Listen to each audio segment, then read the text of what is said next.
ಮಂಗಳೂರಿಗೆ ಬಿಜೆಪಿ ನಿಯೋಗ ಭೇಟಿಯನ್ನ ಕೊಟ್ಟಿದ್ದು ಸಂಘ ಪರಿವಾರದ ಮುಖಂಡರ ಜೊತೆ ಸಭೆಯನ್ನ ಇಟ್ಕೊಂಡಿದ್ದಾರೆ. ಸಂಘ ನಿಕೇತನದಲ್ಲಿ ಕಾರ್ಯಕರ್ತರ ಮೀಟಿಂಗ್ ಇದೆ. ಗಡಿಪಾರು ಅಸ್ತ್ರ ಎಫ್ಐಆರ್ ದಾಖಲು ಬಗ್ಗೆ ಮಾಹಿತಿ ಸಂಗ್ರಹ ಮಾಡಲಾಗುತ್ತೆ. ಹಿಂದೂ ಕಾರ್ಯಕರ್ತರ ಮನೆಗೆ ಖಾಕಿ ಈ ಸಂದರ್ಭದಲ್ಲಿ ಭೇಟಿ ಕೊಟ್ಟಿದ್ದಂತಹ ಬಗ್ಗೆಯೂ ಚರ್ಚೆಯಾಗುತ್ತೆ. ವಿಜೇಂದ್ರ ನೇತೃತ್ವದಲ್ಲಿ ಮಾಹಿತಿ ಸಂಗ್ರಹಣಾ ಸಭೆ ಇದ್ದು ಈ ಸಭೆಯಲ್ಲಿ ನೂರಾರು ಕಾರ್ಯಕರ್ತರು ಭಾಗಿಯಾಗಿದ್ದಾರೆ. ಛಲವಾದಿ ನಾರಾಯಣ ಸ್ವಾಮಿ, ಭಾಸ್ಕರ್ ರಾವ್, ಅರವಿಂದ್ ಬೆಲ್ಲದ್ ಸೇರಿ ಪ್ರಮುಖ ನಾಯಕರು ಭಾಗಿಯಾಗಿದ್ದು ನಂತರ ಎಸ್ಪಿ ಕಮಿಷನರ್ ಭೇಟಿ ಅವ್ರನ್ನ ಎಸ್ಪಿ ಮತ್ತು ಕಮಿಷನರ್ನ ಭೇಟಿ ಮಾಡಿ ಮಾಹಿತಿಯನ್ನ ಸಂಗ್ರಹ ಮಾಡಿದ್ದಾರೆ. ವಿಜೇಂದ್ರ ನೇತೃತ್ವದಲ್ಲಿ ಮಾಹಿತಿ ಸಂಗ್ರಹಣಾ ಸಭೆಯನ್ನ ಮಂಗಳೂರು ಭಾಗದಲ್ಲಿ ಹಮ್ಮಿಕೊಂಡಿದ್ದಾರೆ. ಸಭೆಯಲ್ಲಿ ನೂರಾರು ಕಾರ್ಯಕರ್ತರು ಈಗ ಆಲ್ರೆಡಿ ಭಾಗಿಯಾಗಿದ್ದಾರೆ.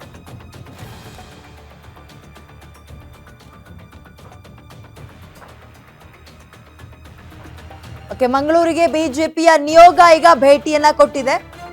ಸಂಘ ಪರಿವಾರದ ಮುಖಂಡರ ಜೊತೆ ಸಭೆಯನ್ನ ನಡೆಸ್ತಾ ಇರೋದ್ರ ಮುಖಾಂತರ ಇದೀಗ ಇಲ್ಲಿ ತನಕ ಏನಾಗಿದೆ, ಮುಂದಕ್ಕೆ ನಾವು ಯಾವ ರೀತಿಯಾಗಿ ಅಲರ್ಟ್ ಆಗಿರಬೇಕು, ಕೋಮು ಗಲಭೆಗೆ ಸಂಬಂಧಪಟ್ಟಂತೆ ಇನ್ನು ಹಲವಾರು ಇನ್ಸಿಡೆಂಟ್ಗಳಿಗೆ ಸಂಬಂಧಪಟ್ಟಂತೆ ನಡೀತಾ ಇರುವಂತಹ ಸಭೆ ಇದು.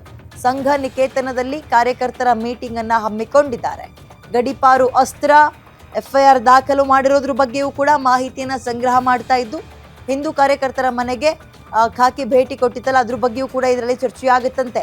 ವಿಜೇಂದ್ರ ಅವರ ನೇತೃತ್ವದಲ್ಲಿ ಮಾಹಿತಿ ಸಂಗ್ರಹಣಾ ಸಭೆ ಇದು.